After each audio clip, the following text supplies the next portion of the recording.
이어서 바른 시각으로 보는 바른경제 시간 한남대 글로벌 IT 경영학과 강신철 교수와 함께하겠습니다. 어서 오십시오, 교수님. 예, 안녕하세요. 자, 1분기 경제 전망이 발표가 됐습니다. 네. 예, 그런데 참 글쎄요, 뭐 같은 숫자를 보면서 여러 가지 평가들이 지금 나오고 있습니다. 네. 뭐 여러 가지 평가뿐만 아니라 아주 그 극과 극을 이렇게 나뉘는 평가들이 지금 나오고 있는데. 글쎄요. 이걸 어떻게 봐야 될지 한쪽에서는 경제 성장률을 상향 조정했다. 역대 최고의 실적이다. 뭐 이렇게 지금 긍정적으로 평가하고 있고 한쪽에서는 세계 꼴찌 수준의 경제 성적을 거뒀다. 이렇게 평가를 하고 있는데요. 글쎄 이걸 어떻게 이해를 해야 될까요? 이게 대외 무역 의존도가 높은 우리나라 경제 구조상 수출이 경제 성장을 좌우하는데요. 지난 1분기 수출이 역대 최대치를 달성하면서 올해 경제 성장률을 0.5%포인트 상향 조정해서 3.6%까지 내다보게 됐습니다. 관세청에 따르면 우리나라 올해 1분기 수출 실적이 1,465억 달러로 전년 대비 12.5% 증가했고요. 반도체 수출로 호황을 누렸던 2018년, 19년 그 평균과 비교해도 수출이 5.5%나 늘어난 큰 금액입니다. 예. 그 아무래도 뭐 반도체 수출 영향이 크죠. 그렇죠. 반도체 수출 호조의 영향. 예, 그러니까 반도체하고 이제 모바일 기기, 컴퓨터 주변 기기 등이 이제 수출 증가에 크게 기여를 했고요.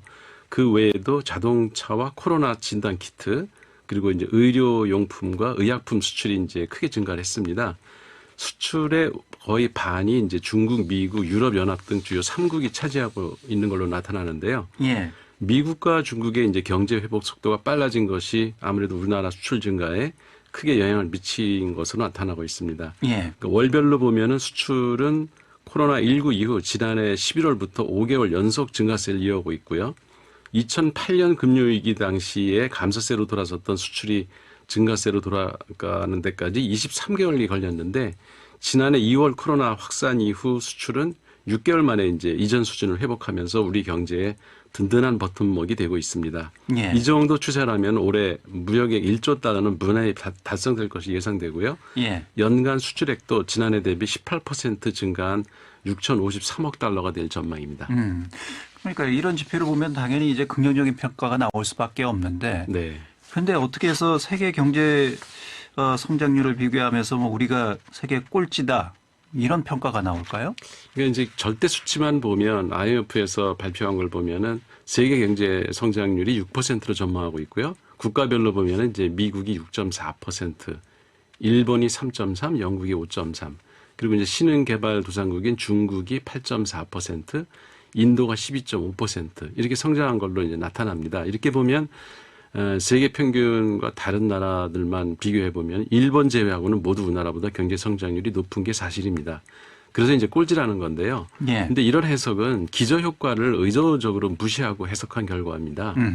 아시다시피 작년 말에 우리나라는 36개 OECD 회원국 가운데 1등을 했고요. 예. 다른 나라들은 큰 차이로 마이너스 성장을 기록했습니다. 그래서 기저효과 때문에 우리나라 올해 경제 성장률은 순위가 낮을 것이다. 이게 이미 우리도 얘기를 했습니다. 예. 그때는 기준치가 이미 높기 때문에요. 그렇죠. 예. 그러니까 그때는 보수 신문들이 우리나라가 OECD 회원국 가운데 1등 한 거는 별거 아니다. 기저효과 때문이다. 이렇게 얘기해놓고 이제 와서는 또 기저효과를 무시하고 절대치만 비교해서 세계 꼴찌다. 이런 극단적인 표현을 쓰고 있는데요. 예. 그들이 그렇게 선망하는 일본은 작년에는 마이너스 6.3%였고 올해는 3.3%로 우리나라보다도 낮거든요. 예. 근데 이런 건 숨기고 중국이나 인도처럼 신흥개발도상국의 그 높은 경제 성장률을 부각시키는 건지 알 수가 없고요. 우리나라는 이미 경제 선진국이고 이전 연도 경제 성적이 1등인 나라가 예. 연이어서 3.6%까지 성장한다는 건 결코 쉬운 일이 아니거든요. 예. 근데 이런 걸 가지고 왜 그렇게 자기 나라를 깎아내리지 못해 안달인지 알 수가 없습니다. 다분히 의도성이 있다. 네. 예. 특히 이제 미국이 코로나 백신 효과로 경제 회복 속도가 지금 빨라지고 있다 이런 분석들이 많이 나오고 있지 않습니까? 네. 예. 글쎄요. 그에 대한 뭐 여러 가지 또 평가도 있습니다.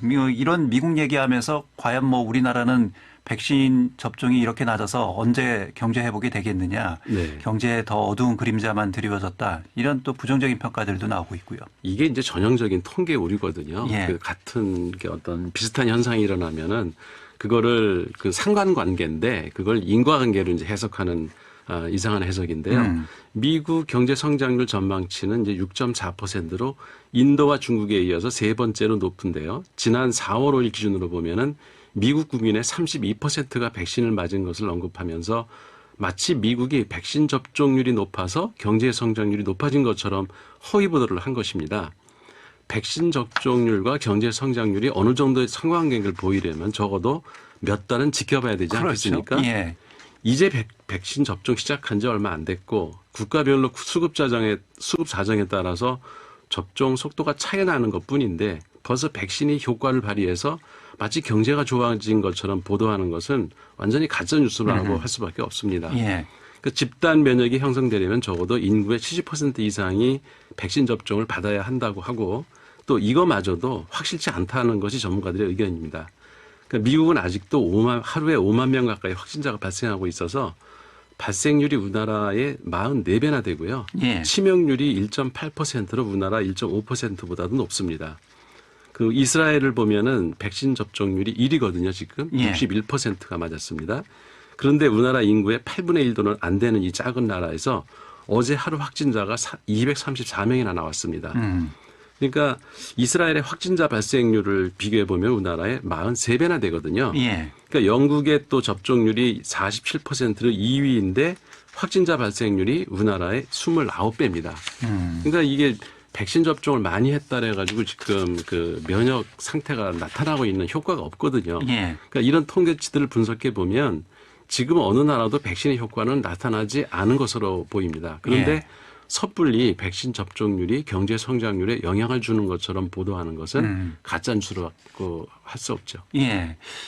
그래서 현재의 여러 가지 이제 경제 상황을 부정적으로 보기 위한 그런 하나의 자료로서 이 백신 네네. 접종률을 계속 인용을 하고 있거든요. 그렇습니다. 우리나라는 백신 접종률이 워낙 낮기 때문에 뭐 예. 군뱅이 백신 뭐 군뱅이 국가다 뭐 이런 뭐 예. 외신들의 평가를 인용하면서 그러면서 이런 경제 성장률, 경제 상황을 분석을 하는데 이건 뭐 올바른 분석일까요? 그러니까 조선일보는 아예 백신 전쟁 완패 이렇게 해가지고요. 그 3부작 시리즈를 연재하면서 정부의 그 코로나 방역 대책을 맹비난하고 있는데요. 백신 전쟁은 이제 시작에 불과한데 벌써 완패했다고 결론 내리는 것 자체가 웃기는 일이고요. 보수 언론과 국민의힘당은 정부가 무슨 일을 해도 이제 비난만 일삼고 있는데요. 처음엔 백신 구매하지 않는다고 난리를 치다가 7천만 병, 그러니까 10,000명분을 구매 계약을 했다고 하니까 너무 비싸게 했다. 이렇게 또 비난을 하고 대통령이 먼저 백신 주사를 맞으라고 난리를 치더니 막상 백신 주사를 맞으니까 특혜라고 비난하고 도대체 어느 장단에 춤을 춰야 될지 알 수가 없습니다. 구매 물량도 충분히 확보해 놓고 백신 접종이 시작이 되니까 이제는 다른 나라보다 접종 속도가 느리다고 또 난리인데요. 질병관리청 자료에 의하면은 전 국민에게 백신 주사를 맞힐 수 있는 물량을 충분히 확보를 해놓고 있고 예. 다만 도입 시기가 아스트라제네카는 1분기에 그리고 이제 얀센 모더나는 2분기부터 파이자는 3분기부터 단계적으로 도입할 예정이라고 합니다. 그러니까 백신 접종을 서두르는 게 사실 능사는 아니거든요. 예. 지금까지 아스트라제네카와 얀센 백신에서 일부 혈전 반응이 나타난 것처럼 백신들이 급하게 개발하여 공급하다가 보니까 부작용이 발견되고 있어서 방역만 사실 잘할 수 있다고 하면 다른 나라에서 충분히 검증된 다음에 백신 맞는 게 사실 현명한 거거든요. 예. 그러니까 현재까지 우리나라는 발생률, 치명률, 완치율 등 모든 지표에서 코로나 방역을 우수하게 잘 해내고 있습니다. 그러니까 백신 접종도 단계적으로 안전하게 시행을 하고 있고요. 우리 그 KBS 청취자 여러분들은 코로나 방역 정책에 대해서 궁금한 게 있으면 질병관리청 홈페이지 들어가면 다 정확한 정보가 있거든요. 예. 이거 확인하시고 가짜 뉴스에 현혹되지 않았으면 좋겠습니다. 예. 뭐 백신 수급에 대한 뭐 여러 가지 논란이 있습니다만 그렇다 하더라도 백신 정책은 백신 정책대로 비판을 할 수는 있죠. 그렇죠. 하지만 그거하고 연결해서 경제의 현재 상황을 분석한다라는 것은 억지 해석이죠. 예, 이건 억지고 좀 과잉 해석이지 않을까. 네. 백신은 백신 정책은 백신 정책대로, 경제 상황은 경제 상황대로 따로따로 분리해서 냉철하게 보는 것이 올바른 시각이지 않을까 싶습니다. 예, 맞습니다. 예. 자, 바른경제, 경제 성장률과 관련된 뉴스들 살펴봤습니다. 한남대 글로벌 IT 경영학과 강신철 교수였습니다. 고맙습니다, 교수님. 예, 고맙습니다. 대전, 세종, 충남